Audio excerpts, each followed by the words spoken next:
Hey, thanks for watching 4 Color Commentary. I'm Mark Allen, and I have for you today another affordable first. And this one is a DC book from, I didn't look at that, I meant to look at that, it was 40%, 40-cent cover price. What is that? What year is that? Take a guess. And then I'll tell you. Published in 1980. Okay, I remember when, I remember every price increase after 30 cents. And they always frosted me as a kid.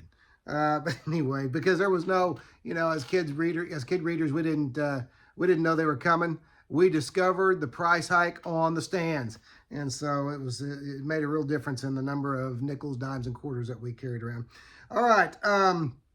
So anyway, this is an affordable first from 1980, a DC book. This is Adventure Comics number 467, and we're dealing today with the first appearance of this character.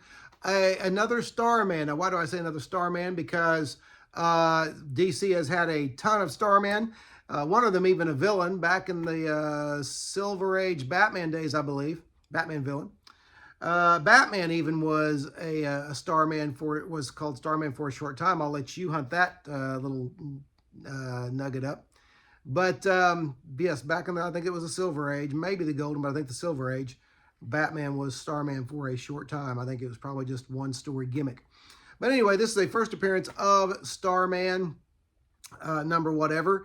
What makes this one significant to me is that the artist on this, and therefore co-creator, is Steve Ditko. And so Steve Ditko, inked by Romeo Tangal, a Filipino artist known primarily for his work on, the new Teen Titans starting in 1980 with George Perez. He inked a lot of Perez's pencils, and is a really good inker. Of course, you could go into, maybe I'll do a historical feature sometime on the Tribe, the group of Filipino artists who worked for primarily, I think, DC Comics at the time, though I'm not going to say they didn't do any Marvel work. I don't know that for sure. But this character's quite mysterious in this first story. I haven't done any research on him yet past this first story, but he just kind of shows up. It's evident from this story that even though he jumps right into action, he's already operating at the beginning of this story. He is fairly new on the scene. The story makes that clear. And one of the things that they seem to be really amazed by is the fact that he can fly in space without a spacesuit. So there's going to be some kind of natural powers there, or something that's happened to him. And so maybe he's a mutant, who knows. But it's a pretty standard story. First out, he rescues a dignitary, and from an evil mastermind, what have you, who's intent on overturning the throne, upsetting whoever's on the throne at the time. That's all I can really tell you about this. It is a space. It is a kind of a spacefaring adventure. All of it takes place in space, but really neat visuals by the late great Steve Ditko. And Tangal's inks really make them stand out. They kind of complement Ditko's pencils. I don't know if I've ever seen Ditko inked by one of the Tribe before, but this is really kind of cool. But when you look, it's very, very easy to tell that it's Ditko, which is nice. Tangal's inks don't overpower Ditko's style, and you always like to see that. Now, one of the things that I will take issue with is they kind of got a little bit lazy with the development of this character. The Starman before him, I believe it was the one before him, Mikhail something. It was an alien.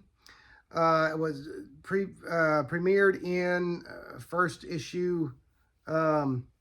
Well, now I can't remember the DC's first issue book, but anyway, it was issue number 12. I can't remember the title, but I can remember the issue number. But anyway, same book that the Dingbats showed up in, and the Dr. Fate had his first solo adventure in, and that kind of thing. But anyway, it was first issue something.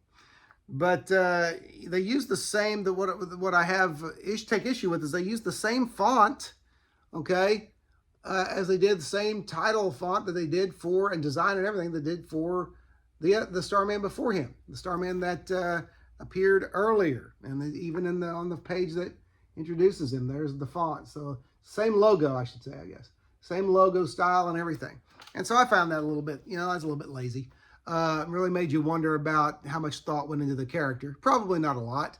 At this point, I think, you know, Ditko was still working, but I think he saved his best stuff for his independent work, of which he did quite a bit. Okay, so anyway, it's worth having. It is this is a first, an affordable first. It's very affordable on eBay. Very easy to find, at least in my experience, my neck of the woods, out in the wild, in bargain bin boxes. No, just nobody's tearing down the world to get it. And you know, plus you do have a fun story, a Plastic Man story by Len Wein and oops, forgot it, lost it. Len Wein, writer, and Joe Staton. How about I remember that? Joe Staton or Joe Staton, however you say it. Joe Staton doing the art, but a fun Plastic Man story. And so anyway, it's an affordable first. It's the umpteenth Starman, okay? Appearing, the first appearance here in 1980, Adventure Comics number 467. And so it's an affordable first. It's worth getting. Look at that cover, memorize it. If you happen to see it out there in the wild, just snap it up.